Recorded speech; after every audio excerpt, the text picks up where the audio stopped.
Stay tuned to find out where the most haunted place is in France. Whoa!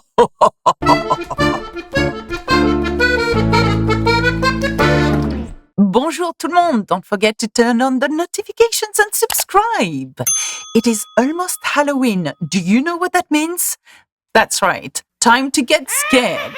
In a minute, I will reveal where the most haunted place is in France. While France is not very big on celebrating Halloween itself, well, not as much as it is in the US, it is still celebrated by children and students. So who doesn't love a good horror story? So come with me on this spooky journey. Let me introduce you to some places and people that send chills down our spines. Have you ever been to les Catacombs de Paris?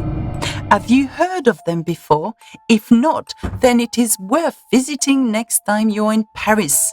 It is the hidden labyrinth deep under the capital where millions of Parisians have found their final resting place. This place was created in order to deal with the city's overflowing remains of its cemeteries back in the 18th century.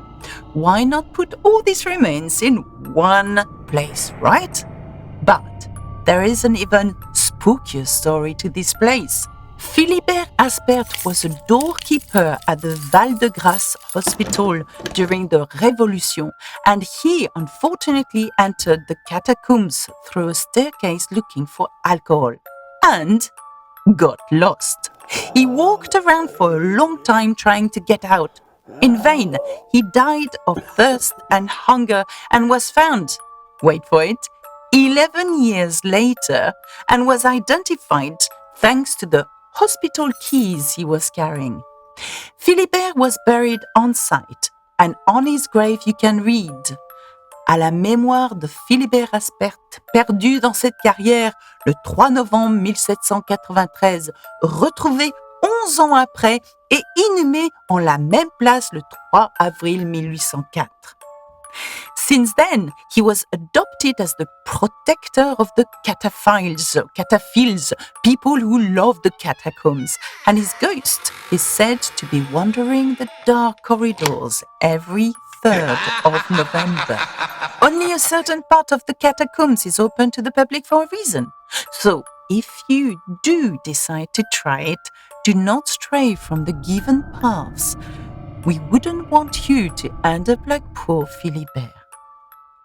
Now let's have a look at la Beta de Gevodon.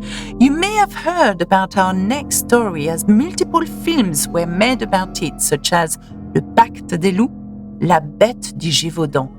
We are in the former region of Gévaudan, now part Lozère, part Haute-Loire, where the population is being terrorized by a mysterious beast described as being a cross between a wolf, a hyena, and a dog. The creature attacked and killed between 88 and 124 people by tearing their throats open. It was said to be supernatural because it was not scared of men and had the ability to be in two places at the same time. A few animals were killed and the attack finally stopped, but the wildest theories are still going around. Could it have been a beast sent by the devil?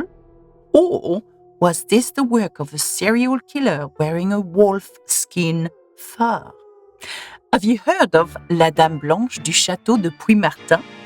The myth of the Dame Blanche, the White Lady, exists in many countries and in many French regions. However, be careful. Some people believe that just by calling her name, she might appear behind. Well, I didn't call her name, so she's okay. We're okay. The lady we are going to talk about today is called Thérèse de Saint-Clair, une châtelaine who was caught cheating by her husband when he came back from war. Jealous and humiliated, he decided to lock her up in a tower, barely feeding her until she died 15 years later. She is said to have been buried in the wall of the tower. The owner of the castle says she roams the corridor at night, around midnight, lonely and sad. The castle is open to the public, so if you wanted to check it out for yourself and report to us, you're welcome to.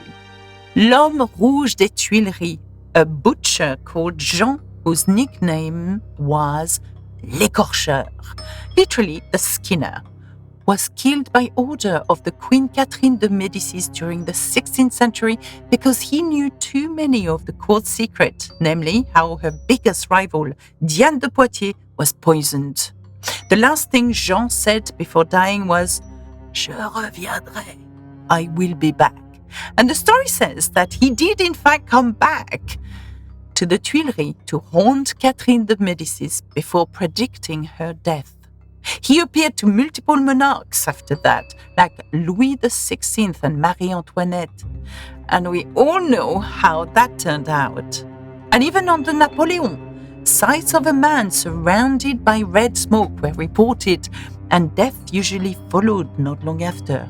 His last apparition is supposed to have been on the 23rd of May, 1871, when the Tuileries Palace was destroyed by fire, but who knows? Now, you have been warned. If you happen to bump into the red man, don't run. It's already too late. And last but not least, the Chateau de Fujore. This castle is situated in New Aquitaine and could have been built between the 14th and the 15th century. It was then bought in 2009, and the owners have since related weird phenomena like shadows, smoke, and creepy silhouettes gliding from one room to another in the dark. They swear that they have recorded a little child's voice asking, "T'es qui? Who are you? Do you want to hear it? Listen carefully." "T'es qui?" Ooh, creepy. Each room in the castle seems to have its own ghost. A soldier in the portrait room, because they have his portrait there. A girl called Alice who died when she was 23 and whose funeral box appears randomly in one of the bedrooms. Felix, who moves things around in his former office. A knight, a grandma, but also children who cry during the night. Yeah, apparently a lot of people live there. But be aware, not all the entities present in the castle are pleasant. A little girl said to be still running and playing in the corridors of the castle is considered dangerous because she's making the wood rot quicker. Well, it's that or the castle has a serious woodwork problem. Lol. These sightings, whether they are true or not, have made the success of this castle in the media. It is now known as one of the most haunted castles in France. Here's the props. Oh. There are countless articles, TV reports, and even extremely famous French and Francophone YouTubers who decided to try their luck and visit it. Now, if you want to make your own opinion on it, you can. The castle is open to visitors and paranormal fans. Would you be brave enough to spend a whole night there? Let us know. Okay, guys, enough spookiness for now. It's getting dark and I have to go home. Let me know in the comments below about a scary legend or story from your country, and I will read them all. Hello? Hello? Who turned off the light? Hello? Hello?